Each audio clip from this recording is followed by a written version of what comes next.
আসসালামু আলাইকুম। আমরা আজকে ঢাকা ইউনিভার্সিটি এ ইউনিটের রসায়নের রিটেন নিয়ে কথা বলবো। তো শুরুতে আমরা গুণগত রসায়ন থেকে কি কি রিটেন আসতে পারে সম্পূর্ণ অধ্যায়টা নিয়ে আমরা কথা বলবো। তো প্রথমে এখানে যে কোশ্চেনটা রাখা হয়েছে সেটা হচ্ছে রাদারফোর্ড নিউক্লিয়াস আবিষ্কারের পরীক্ষায় জিঙ্ক সালফাইড কেন ব্যবহার করেন।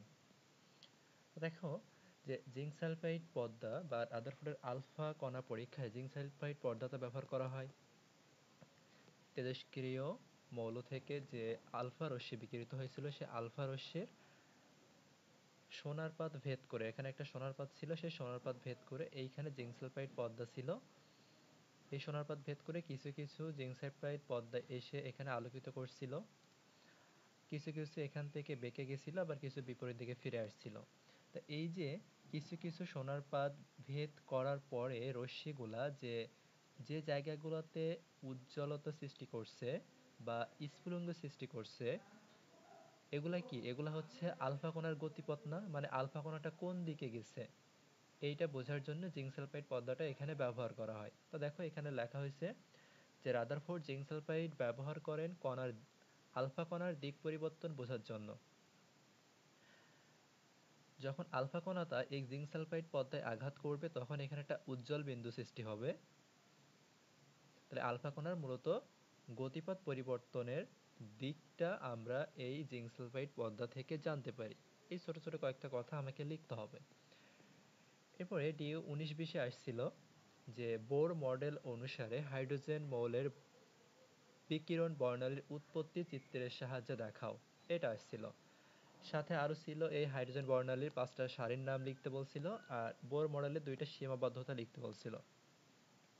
তা এখন এই বিকিরণ বর্ণালীর উৎপত্তি কিভাবে হয়, যে এক শক্তি স্তর থেকে অন্য শক্তি স্তরে যখন ইলেকট্রন লাফিয়ে যায় সেটা উচ্চ শক্তি স্তর থেকে নিম্ন শক্তি স্তরে হতে পারে, আবার নিম্ন শক্তি স্তর থেকে উচ্চ শক্তি স্তরে যেতে পারে। যদি এই শক্তি স্তর থেকে নিম্ন শক্তি স্তর থেকে উচ্চ শক্তি স্তরে লাফিয়ে যায় তাহলে এইখানে আমরা এই যে উচ্চ শক্তি স্তর সেটাকে আমরা E2 বললাম, আর নিম্ন শক্তি স্তরকে যদি আমি E1 বলি, তাহলে এই দুইটা শক্তি স্তরে তো পার্থক্য থাকবে। তো এই পার্থক্যটাই হচ্ছে ডেল ই। এই ডেল ই সমান কেইসি বাই ল্যামডা। ওই ল্যামডা মান কি তরঙ্গ দৈর্ঘ্য, সেইখান থেকে কিন্তু আমরা বর্ণালী পাই। তাহলে এই চিত্রটা দিতে বলছে। আচ্ছা, এরপরে এখানে বলছে যে বোর মডেলের 2টা সীমাবদ্ধতা লিখো। বোর মডেলের 2টা সীমাবদ্ধতা। তা 2টা সীমাবদ্ধতা কি কি ছিল? আমরা জানি বোর মডেল শুধুমাত্র এক ইলেকট্রন বিশিষ্ট পরমাণুর বর্ণালীর ব্যাখ্যা করতে পারে, কিন্তু একের অধিক ইলেকট্রন থাকলে সেটা ব্যাখ্যা করতে পারে না। তাহলে একটা সীমাবদ্ধতা হচ্ছে এক ইলেকট্রন বিশিষ্ট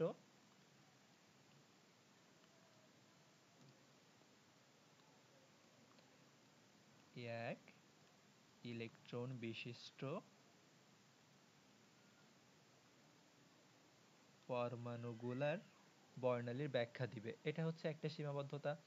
আরেকটা সীমাবদ্ধতা আমরা কি বলতে পারি, এই বোর মডেল থেকে আমরা ত্রিমাত্রিক কাঠামোর কোনো ধারণা পাই না, শুধুমাত্র দ্বিমাত্রিক কাঠামোর ধারণা দিয়ে থেকে এই বোর পরমাণু মডেল, তাই ত্রিমাত্রিক কাঠামোর ধারণা পাওয়া যায় না। তাহলে এই দুইটা সব থেকে সহজ ছিল। এছাড়া যদি তুমি আরও দিতে চাও তাহলে দিতে পারো এই যে mvr সমান nh/2πr ছিল। এই সমীকরণটা বিজ্ঞানী বোর কীভাবে দিছিল সেটার কোনো স্পষ্ট ব্যাখ্যা ওখানে দেওয়া হয় নাই। তাহলে এই সীমাবদ্ধতাগুলা এখানে লেখা যায়। আচ্ছা, তারপর এখানে হিলিয়ামের ক্ষেত্রে হিলিয়াম আয়ন বা হিলিয়াম প্লাস এর ক্ষেত্রে বোর তত্ত্ব প্রযোজ্য, এটা ব্যাখ্যা করতে বলছে। তাহলে এখন আমরা বোর মডেলের ক্ষেত্রে দেখছি যাদের একটা ইলেকট্রন আছে তারাই কেবল প্রযোজ্য হবে। তা হিলিয়াম প্লাস, হিলিয়ামের ইলেকট্রন সংখ্যা 2টা, সেখান থেকে একটা ত্যাগ করে দিলে তার ইলেকট্রন সংখ্যা থাকে একটা। তাহলে বোর পরমাণু মডেল অনুসারে এক ইলেকট্রন বিশিষ্ট পরমাণুর বর্ণালী যেহেতু ব্যাখ্যা করা যায়, হিলিয়াম প্লাসে কয়টা ইলেকট্রন আছে, একটা ইলেকট্রন আছে, সেজন্য এটা দিয়ে আমরা বোর তত্ত্ব ব্যাখ্যা করতে পারবো। আচ্ছা, এটাও ঢাকা ইউনিভার্সিটির কোশ্চেন রিটেনে আসছিল যে ইলেকট্রনের দ্বৈত প্রকৃতি কি। ইলেকট্রনের দ্বৈত প্রকৃতি কি? একটা ইলেকট্রনের দ্বৈত প্রকৃতি কি?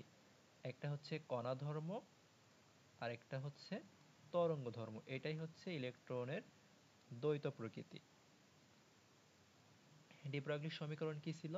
ডি ব্রগলির সমীকরণ ছিল ল্যামডা সমান এইচ বাই পি অথবা এইচ বাই এমভি। হাইড্রোজেন বর্ণালীর 5টা সারির নাম লিখতে বলছে এখানে, তাহলে L B P B F. প্রথমে কি, প্রথমে হচ্ছে লাইমেন এল থেকে, বিতে হচ্ছে কি, বিতে হচ্ছে বামার, এই পিতে হচ্ছে প্যাশন, এই বিতে হচ্ছে ব্র্যাকেট, আর এই এফতে হচ্ছে ফুন। তাহলে এইগুলো হচ্ছে হাইড্রোজেন বর্ণালীর 5টা সারির নাম, তাই এটাও রিটেন কোশ্চেনে ছিল। আচ্ছা, এরপরে এইটা আসলেও আসতে পারে যে রাদারফোর্ড ও বোর পরমাণু মডেলের পার্থক্য কি কি। তা রাদারফোর্ড ও বোর পরমাণু মডেলের পার্থক্য বলতে, রাদারফোর্ড পরমাণু মডেলটা কিসের উপর বেস করে তৈরি হয়েছে বা কিসের উপর ভিত্তি করে, সাধারণ বলবিদ্যার উপর ভিত্তি করে। আর বোর পরমাণু মডেল হচ্ছে প্ল্যাঙ্কের কোয়ান্টাম মতবাদ অনুসারে। এটা এমসিকিউতে কিন্তু আসতে পারে যে প্ল্যাঙ্কের কোয়ান্টাম তত্ত্ব অনুসারেই যে বোর পরমাণু মডেলটা উৎপত্তি লাভ করছে। এটা একটা পার্থক্য আকারে দেওয়া যায়। এখন এর মধ্য থেকে যে কোনো 3-4টা পার্থক্য একটু মনে রাখলে বেশি ভালো হয়। দেখো, রাদারফোর্ড পরমাণু মডেলে তারা পরমাণুর সুস্থিতি ব্যাখ্যা করা যায় না, বোর পরমাণু মডেল দিয়েই একটা পরমাণু যে স্থিতিশীল সেটা ব্যাখ্যা করা যায়। এটা একটা পার্থক্যের মধ্যে দেওয়া যায়। রাদারফোর্ড পরমাণু মডেল দিয়ে পরমাণুর রেখা বর্ণালীর উৎপত্তি ব্যাখ্যা করা যায় না, কিন্তু বোর পরমাণু মডেল দিয়ে পরমাণুর রেখা বর্ণালীর উৎপত্তিটা ব্যাখ্যা করা সম্ভব। আর রাদারফোর্ড পরমাণু মডেল দিয়ে আমরা ব্যাসার্ধ, শক্তি এসব কিছু নির্ণয় করতে পারি না, বোর পরমাণু মডেল দিয়ে এগুলো আমরা নির্ণয় করতে পারি। আচ্ছা, এরপরে এখানে কোশ্চেনটা হচ্ছে শ্রোডিঞ্জারের তরঙ্গ সমীকরণ, এর সাথে এখানে অ্যাড করে দিয়ে দিতে পারে যে সাই স্কয়ার এর বৈশিষ্ট্য কি, সাই স্কয়ার এর বৈশিষ্ট্য কি কি। রিটেনে এরকম কোশ্চেন দিলেও দিতে পারে, কি দেবে আমরা জানি না, এই জন্য মোটামুটি যে সকল টপিক থেকে রিটেন আসতে পারে সবগুলো টপিক আমাদের কভার করে রাখতে হবে। আচ্ছা, তাহলে শ্রোডিঞ্জারের তরঙ্গ সমীকরণ কি ছিল, d2 psi by dx2 d2 psi dy2 plus d2 psi dz2। এখানে কিন্তু আংশিক অন্তরীকরণ, এই জন্য এরকম বাঁকা ডি দিতে হবে, এই ডি দিলে এটা কিন্তু পূর্ণ অন্তরীকরণ হয়ে যায়, কিন্তু বইয়ে এখানে শ্রোডিঞ্জারের তরঙ্গ সমীকরণে আংশিক অন্তরীকরণের ডেল দেওয়া আছে কিন্তু। d2 psi by dz2 plus কি ছিল, প্লাস ছিল হচ্ছে 8 pi square m divided by h square into E minus V into psi, এইটা সমান 0 ছিল। এটা হচ্ছে শ্রোডিঞ্জারের তরঙ্গ সমীকরণ। আচ্ছা, এরপরে এখানে যদি বলে সাই স্কয়ারের বৈশিষ্ট্য কি কি, তা সাই স্কয়ারের বৈশিষ্ট্য কি কি জানি আমরা। দেখো, এই সাই স্কয়ার এটা কিন্তু সবসময় পজিটিভ, এটা মনে রাখতে হবে, সাই স্কয়ারের মান হচ্ছে পজিটিভ। দ্বিতীয়ত, এই সাই স্কয়ার কি নির্দেশ করে, ইলেকট্রনের ঘনত্বকে নির্দেশ করবে, এটা ইলেকট্রনের ঘনত্বকে নির্দেশ করে। আরেকটা কি, আরেকটা আমরা বলতে পারি এই সাই স্কয়ারের মানই অরবিটাল প্রকাশ করে, সাই স্কয়ারের যে মান এটা সাধারণত অরবিটাল প্রকাশ করে। তাহলে এই সাই স্কয়ারের কিন্তু তাৎপর্য আছে যে অরবিটাল প্রকাশ করতেছে, কিন্তু যদি সিম্পল সাই বলে, সাইয়ের কিন্তু কোনো ভৌত তাৎপর্য নাই, সাইয়ের মান পজিটিভ হতে পারে, নেগেটিভ হতে পারে, কিন্তু সাই স্কয়ার শুধুমাত্র পজিটিভ হবে। আর সাইকে বলা হয় আইজেন ফাংশন। আচ্ছা, এরপরে হাইজেনবার্গের অনিশ্চয়তা নীতি কি এবং এটার সমীকরণ লিখতে বলছে। তা হাইজেনবার্গের অনিশ্চয়তা নীতি কি, যে একই সময়ে ইলেকট্রনের অবস্থান ও ভরবেগ নির্ণয় করা যায় না। যদি আমি অবস্থান নির্ণয় করতে যাই তাহলে ভরবেগ নির্ণয় অনিশ্চয়তার মধ্যে পড়বে, আবার ভরবেগ নির্ণয় করতে গেলে অবস্থান নির্ণয় তো অনিশ্চয়তার মধ্যে পড়বে। এর সমীকরণটা কি ছিল, del X del P greater than equal H by 2 pi. এই ডেল পি মানে কি, ভরবেগ নির্ণয়ের অনিশ্চয়তা।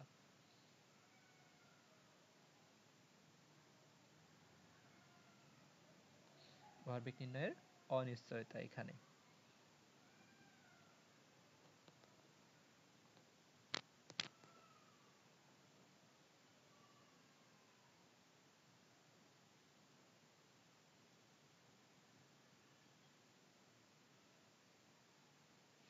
আচ্ছা,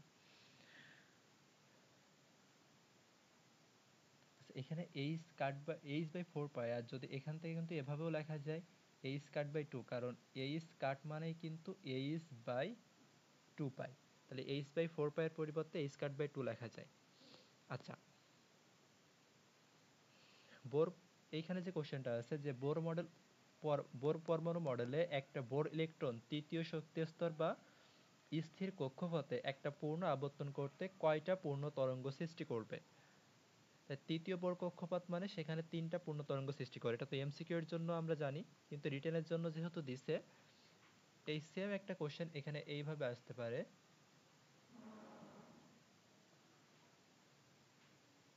এই যে দেখাও যে হাইড্রোজেনের পরমাণুর বোর কক্ষপথের পরিধি কক্ষপথের চারপাশে ঘূর্ণায়মান ইলেকট্রনের ডি ব্রগলি তরঙ্গদৈর্ঘ্যের সরল গুণিতক। তার মানে এইটা প্রমাণ করার পরেই এই টপিকটা চলে আসে। আগে তাহলে আমরা ওইটা প্রমাণ করে দেখি। দেখো, বোর পরমাণু মডেল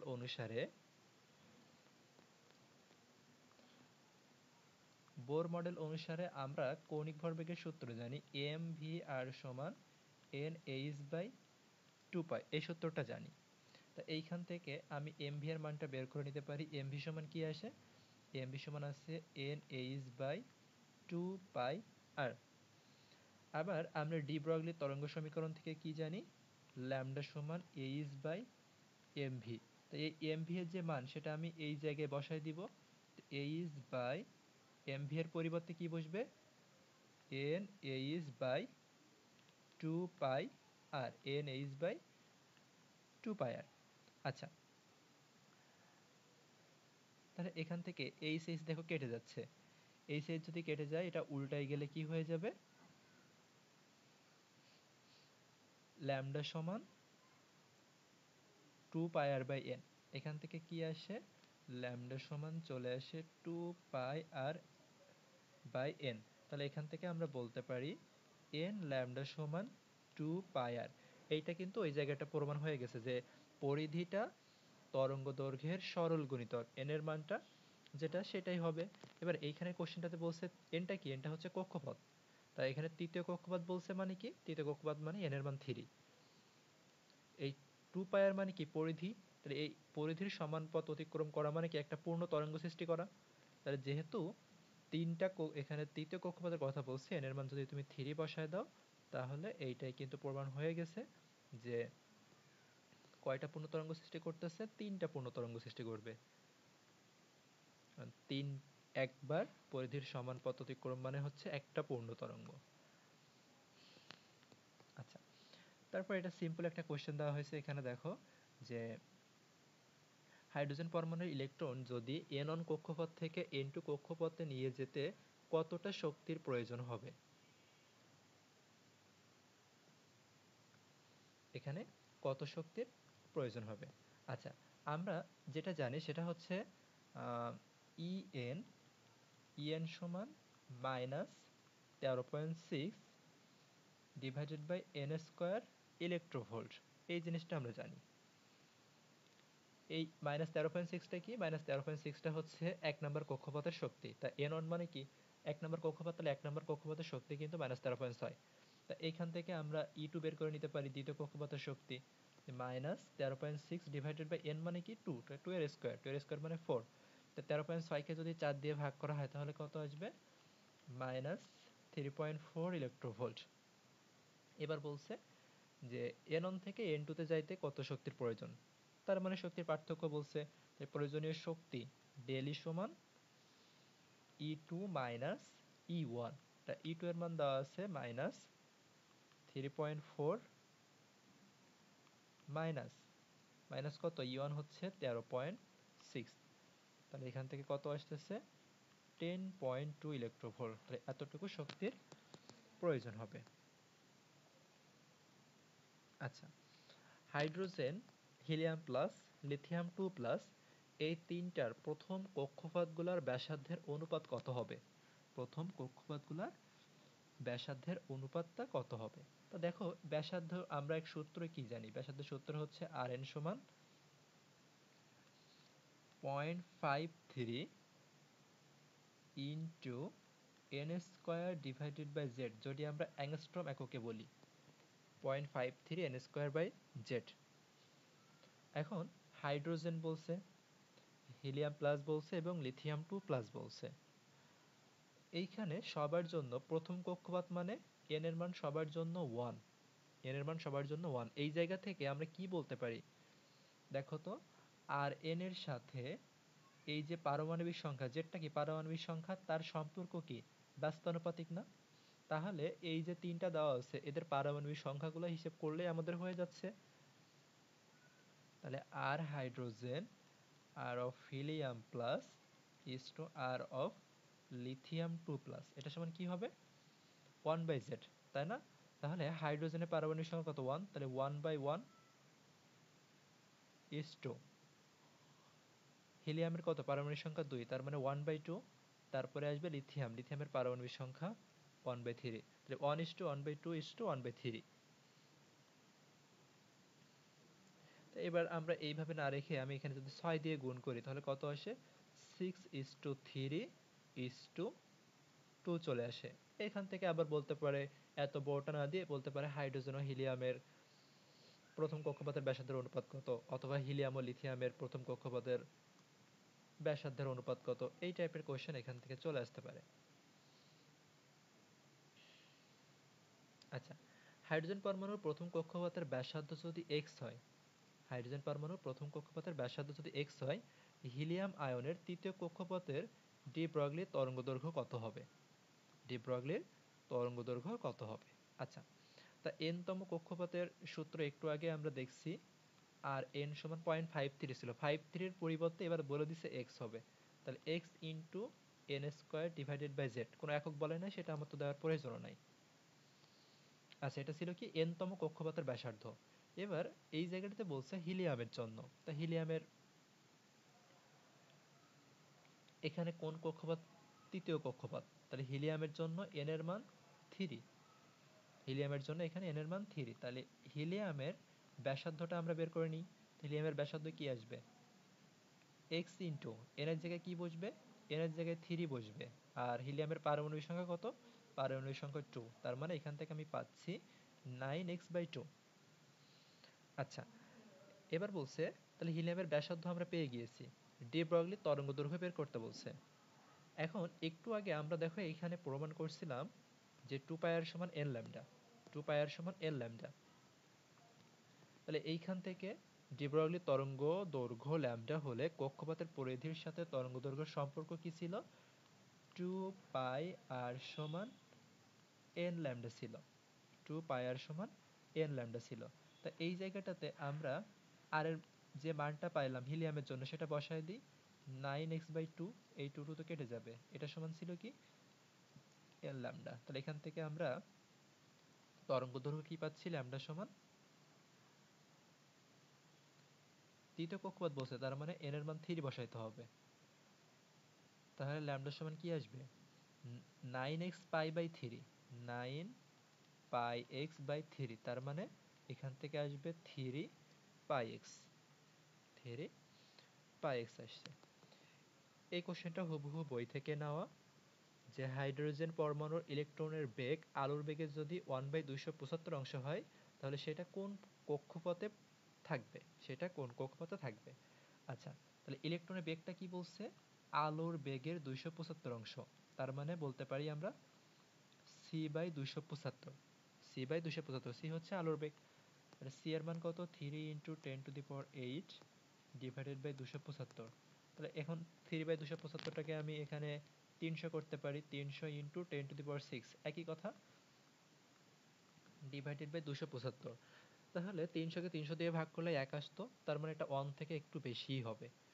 তো এটা টেক্সট বুকে করা ছিল, যদি সম্ভব হয় একটু মুখস্থ মতো করে রাখো, 1.09 × 10⁶, 1.09 × 10⁶, এককটা কি আসবে মিটার পার সেকেন্ড, কারণ আলোর বেগের একক তো মিটার পার সেকেন্ড, তাহলে এটা আমরা রাখবো মিটার পার সেকেন্ড। আচ্ছা, এবার দেখো বলছে কোন কক্ষপথে থাকবে, তা আমরা ভিএন এর সূত্র আবার কি জানি, ভিএন এর সূত্র জানি যে 2.18 × 10⁶ z/n, তাই শুধু আমরা এখানে তো জেড দেওয়ার দরকার নাই কারণ এখানে হাইড্রোজেনই বলছে। এই vn এর মানটা দেখো এখন দেওয়া আছে, তাহলে n সমান কি আসবে, vn বাই এইটা। তাহলে vn n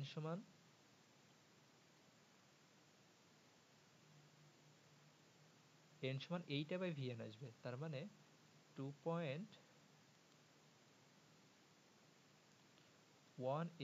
into 10⁶ divided by vn এর মান কত ছিল, 1.09 ইন্টু 10⁶। দেখো সব কেটে কেটে যায়, 2.18কে 1.09 দিয়ে ভাগ করলে 2 আসে। তাহলে কোন কক্ষপথে ছিল, 2 নাম্বার কক্ষপথে ছিল, এটা 2 নাম্বার কক্ষপথে ছিল। আচ্ছা,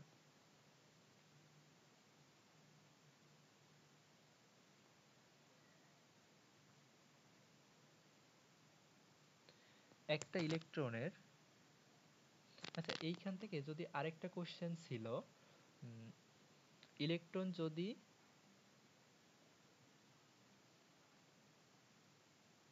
আলোর বেগের 1% বেগ লাভ করে তবে সেটার ডি ব্রগলি তরঙ্গদৈর্ঘ্য কত হবে, এরকম যদি একটা কোশ্চেন থাকে, মানে আমি বলতে চাচ্ছি এমন যে এইখানটাতে আমাদের বের করতে বলছিল কোন কক্ষপথে থাকবে, আর সেইখান থেকে যদি আমাকে বলে যে ইলেকট্রন যদি আলোর বেগের 1% মানে 1/100, 1/100 অংশ হয় বা 1%, তাহলে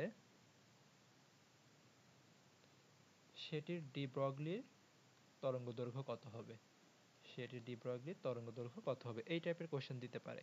তা প্রথমে দেখো একইভাবে আমরা এখান থেকে ভি বের করব। ভি কি হবে, ভি হচ্ছে আলোর বেগের 100, 1/100 অংশ, তাই 10⁸ ডিভাইডেড বাই 100, তার মানে এখান থেকে থাকবে 3 ইন্টু 10⁶।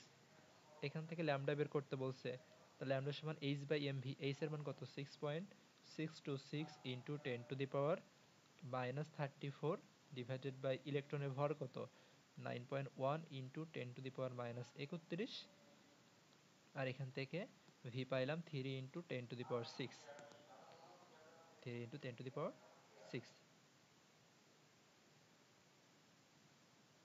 এখন দেখো এই জায়গাটাতে আমরা 66 রাখি, 66.26 পরে যা আছে বাদ, ইন্টু তাহলে কি হবে, 10 এর পাওয়ারে -33 হবে, আর নিচে 3 9 27, 27.1 কিন্তু আমরা 87 রাখি, আর এখানে কত ছিল, 10 এর পাওয়ারে 6টা উপরে উঠে গেলে 33 হবে, উপরে উঠে গেলে -6 হবে, আর এই 10⁻⁻31 গেলে এটা +31 হবে। তাহলে এটা দেখো 7 এর জন্য 54, 2 থেকে একটু বেশি হবে, তো এখানে 2.42 এরকম কিছু একটা হবে। 10 এর পাওয়ার কি হবে, 33 থেকে 31 বাদ দিলে -2 -6, তার মানে এখান থেকে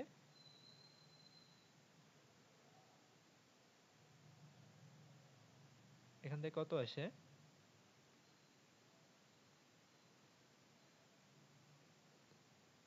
10⁻33 হচ্ছে 39, 29 থেকে 1 বাদ দিয়ে 10⁻⁻8,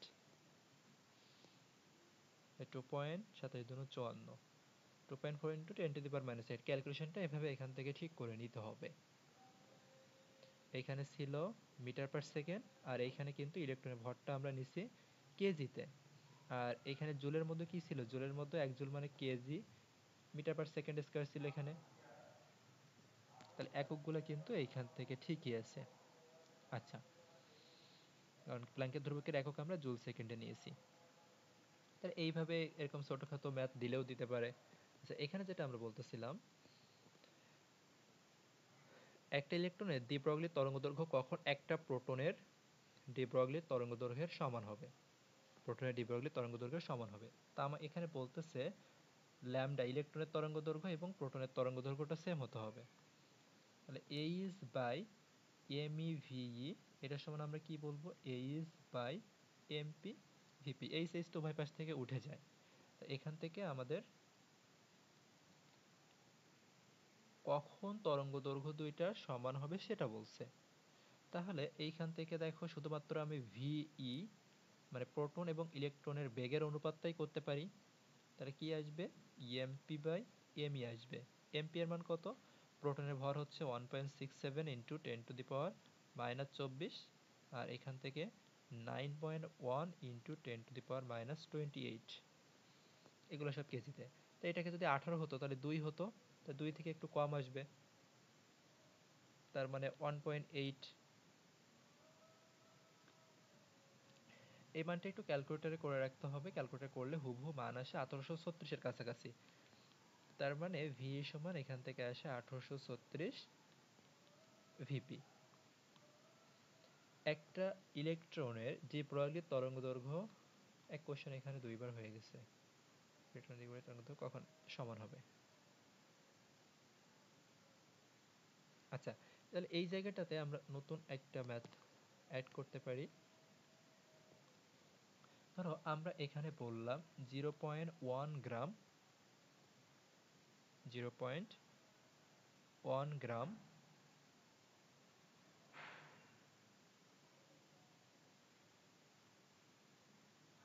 ভরের চলমান বস্তুর তরঙ্গদৈর্ঘ্য যদি 3.313 ইন্টু 10⁻³ মিটার হয়, তবে এর গতিশক্তি কত হবে, এই কোশ্চেন এখান থেকে চলে আসতে পারে। সেই ক্ষেত্রে দেখো প্রথমে ভর দেওয়া আছে এবং এখানে ল্যামডা দেওয়া আছে, তাহলে আমরা এখান থেকে গতিশক্তি মানে কি, গতিশক্তি মানে তো 12mv², আমার দরকার হচ্ছে ভি, এম না হয় 0.1 দেওয়া আছে, এত গ্রাম, গ্রামটাকে কেজিতে করতে গেলে 10⁻³ গুণ করতে হবে বা 1000 দিয়ে ভাগ করতে হবে। তো আগে আমাদের বেগ বের করতে হবে। তা দেখো আমরা ডি ব্রগলির তরঙ্গদৈর্ঘ্য থেকে জানি ল্যামডা সমান h/mv, তা এইখান থেকে তো আমি ভি বের করতে পারি, ভি সমান কি h/λm, এইচ এর মান 6.626 10⁻³ ডিভাইডেড বাই ল্যামডা হচ্ছে 3.313 ইন্টু 10⁻³ দেওয়া আছে, আর ভর হচ্ছে 0.1। তা এইটা কাটলে তো 2 থাকে, আর এখানে থাকে 10⁻⁻34, তা উপরে উঠে গেলে শুধু +34 হয়ে যাবে, তা শুধু তার মানে এখানে 0.1/10⁻⁻34।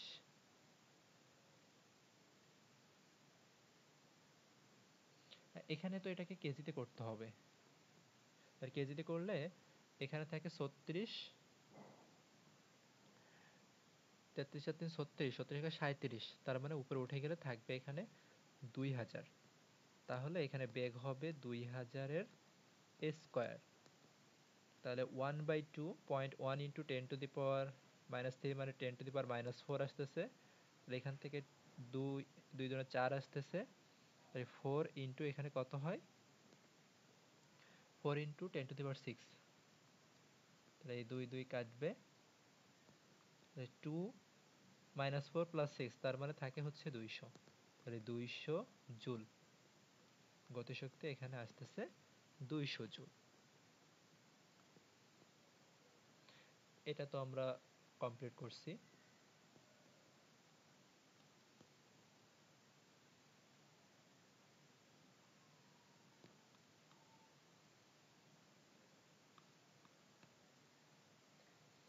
একটা পরমাণুর প্রথম, দ্বিতীয়, তৃতীয় শক্তি স্তরে শক্তি দেওয়া আছে, প্রথম শক্তি স্তরে E, দ্বিতীয় শক্তি স্তরে 4e/3, তৃতীয় শক্তি স্তরে 2e।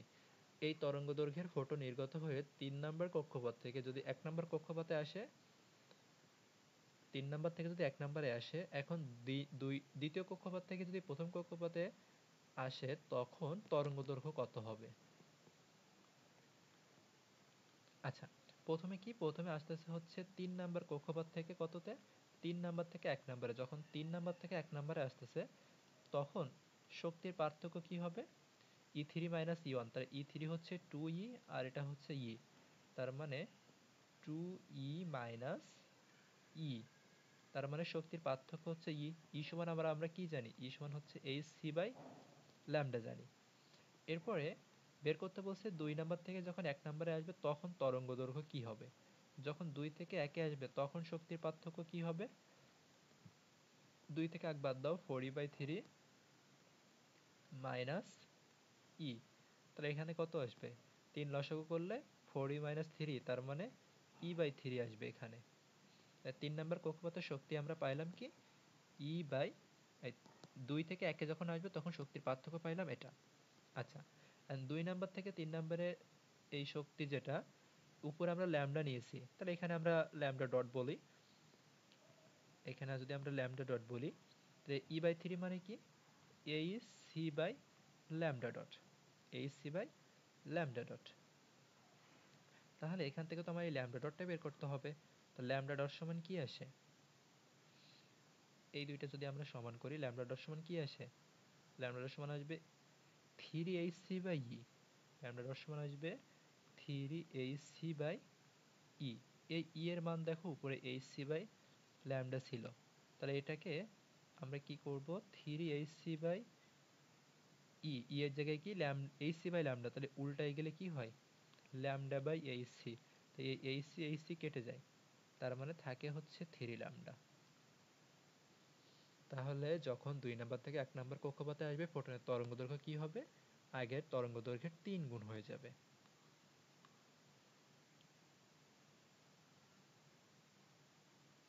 অরবিটাল কি, ঢাকা ইউনিভার্সিটির কোশ্চেন।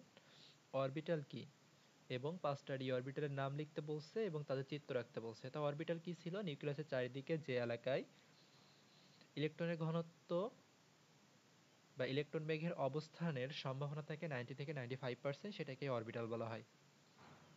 5টা ডি অরবিটাল কি কি ছিল, 5টা ডি অরবিটাল ছিল DXY, DYZ, DZX, DX square Y square আর DZ স্কয়ার। এবার প্রত্যেকে চিত্র রাখতে হচ্ছে, চিত্র রাখতে বলছিল এখানে। তাহলে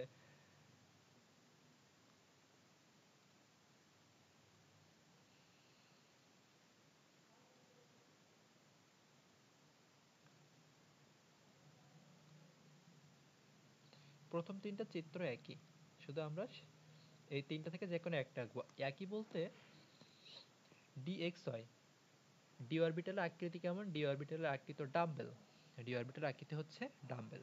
এক্স ওয়াই মানে আমি যদি এটা এক্স অক্ষ বলি, এটা আমার ওয়াই অক্ষ, এটা নেগেটিভ এক্স বা এক্স ডট, আর এটা হচ্ছে ওয়াই ডট, সেম ভাই প্রত্যেকটাই তাই। তা এক্স ওয়াই মানে থাকবে হচ্ছে, ধরো আমি এটা আঁকতেছি ডি এক্স ওয়াই এর জন্য, এক্স ওয়াই মানে ডাম্বেলগুলো থাকবে এক্স আর ওয়াই অক্ষের মাঝে, এক্স আর ওয়াই অক্ষের মাঝে থাকবে হচ্ছে ডাম্বেলগুলা। তা এইটা ওয়াই অক্ষ, এটা এক্স অক্ষ, তাহলে এইখানে একটা ডাম্বেল থাকবে আর তার অপোজিটে এটা, দেখো এখানে কিন্তু এক্স আর ওয়াই এর মাঝেই ছিল, আরেকটা ডাম্বেল এই এক্স আর ওয়াই এর মাঝে। বাকি আছে আমাদের জেড অক্ষটা, তো জেড অক্ষটা এবার তুমি আঁকো, চাইলে আঁকতে পারো, না আঁকলেও কিন্তু সমস্যা নেই, আগে চিত্র আঁকবা তারপরে জেড অক্ষ আঁকবা যদি জেড আঁকতে চাও। তাহলে এখান থেকে ওয়াই জেড মানে কি হবে, তুমি দুইটা অক্ষ আগে ওয়াই আর জেড দিবা, দিয়ে তার মাঝে চিত্র এঁকে দিবা। জেড এক্স মানে জেড আর এক্স, এখানে ওয়াই এর জায়গায় জেড দিবা, জেড আর এক্স হয়ে যাচ্ছে। এবার X square Y square, X square Y square মানে হচ্ছে এগুলা এক্স এর উপরে থাকবে এবং ওয়াই এর উপরে থাকবে। স্কোয়ার মানে এগুলা এক্স এর উপরে, ধরো এটা ওয়াই, এটা ওয়াই আর এটা এক্স, এক্স এর উপরে থাকবে এবং ওয়াই এর উপরে থাকবে। এই এটা হচ্ছে D X square Y square, আরেকটা হচ্ছে ডি জেড স্কোয়ার। তার ডি জেড স্কোয়ার মানে এটা শুধুমাত্র জেড এর উপরেই থাকবে, এই জেড এর উপরে থাকবে এবং এইখানটা আমাদের একটু ইলেকট্রন ঘনত্ব বেশি করে দিতে হবে। এইটা, এইখান থেকে আমাদের চলে আসতে পারে অরবিট ও অরবিটালের পার্থক্য চলে আসতে পারে। এই যে অরবিটাল কাকে বলে বলতে পারে আবারও, এরপরে অরবিট ও অরবিটালের পার্থক্য কাকে বলে সেটা চলে আসতে পারে। টেক্সট বুক থেকে এখান থেকে যেগুলো সম্ভব হয় মিনিমাম 2-3টা তো মনে রাখতে হবে, তো এগুলো কিন্তু মনে রাখা খুব ইজি। দেখো এগুলো তো জানোই যে অরবিট সাধারণত দ্বিমাত্রিক কক্ষপথে থাকবে আর এটা ত্রিমাত্রিক স্থানে থাকবে। অরবিটগুলো হচ্ছে বৃত্তাকার আর অরবিটালের বিভিন্ন আকৃতি আছে, এস এ হচ্ছে গোলাকাকৃতির, পি হচ্ছে ডাম্বেল আকার, আর ডি হচ্ছে ডাবল ডাম্বেল, ডি হচ্ছে ডাবল ডাম্বেল, তার মানে 4টা লোব থাকে এখানে। তো এই দুইটা পার্থক্য কিন্তু হয়ে গেল, আর তুমি চাইলে সংজ্ঞা দিতে পারো, সংজ্ঞা দেওয়ার দরকার নাই। এরপরে ওই অরবিট সমূহ প্রধান কোয়ান্টাম সংখ্যার সাথে সম্পর্কিত আর অরবিটালগুলা প্রধান সহকারী কোয়ান্টাম সংখ্যার সাথে সম্পর্কিত। এন এর মান 1 হলে প্রথম কক্ষপথ, আর এই কক্ষপথগুলোকে KLMN দ্বারা প্রকাশ করা হয়, আর সহকারী কোয়ান্টাম সংখ্যা দিয়ে অরবিটালটাকে SPDFG দ্বারা প্রকাশ করা হয়। এটা হাইজেনবার্গের নীতি বিরুদ্ধ, এটা হাইজেনবার্গের অনিশ্চয়তা নীতিকে সমর্থন করে এইগুলা। আর প্রধান কোয়ান্টাম সংখ্যা মানে প্রধান কোয়ান্টাম সংখ্যা বা শক্তি স্তরে ইলেকট্রন ধারণ ক্ষমতা 2n²। আর একটা কক্ষপথে একটা অরবিটালে, কক্ষপথ বলতেছি, একটা অরবিটালে সর্বোচ্চ 2n², এই সর্বোচ্চ দুইটা ইলেকট্রন থাকতে পারে বিপরীত স্পিনের, মানে একটা পজিটিভ হাফ এবং আরেকটা নেগেটিভ হাফ।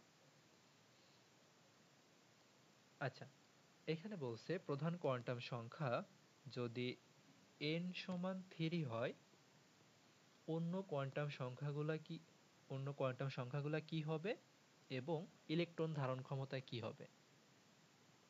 তো প্রধান কোয়ান্টাম সংখ্যা এখানে n সমান 3। প্রধান কোয়ান্টাম সংখ্যা যদি n সমান 3 হয়, সহকারী কোয়ান্টাম সংখ্যাটা কি 0 থেকে n-1 পর্যন্ত হয়ে থাকে। 0 থেকে n-1 পর্যন্ত হয়ে থাকে। তার মানে এখান থেকে 3-1 2 পর্যন্ত হবে। তার এল এর মান কি কি পাবো? 0 পাবো, 1 পাবো এবং 2 পাবো। এল এর মান যদি 0 হয়, এম এর কি কি মান পাবো আমি? এল এর মান, আচ্ছা আমরা এইভাবে লিখি তাহলে বেশি ভালো হবে।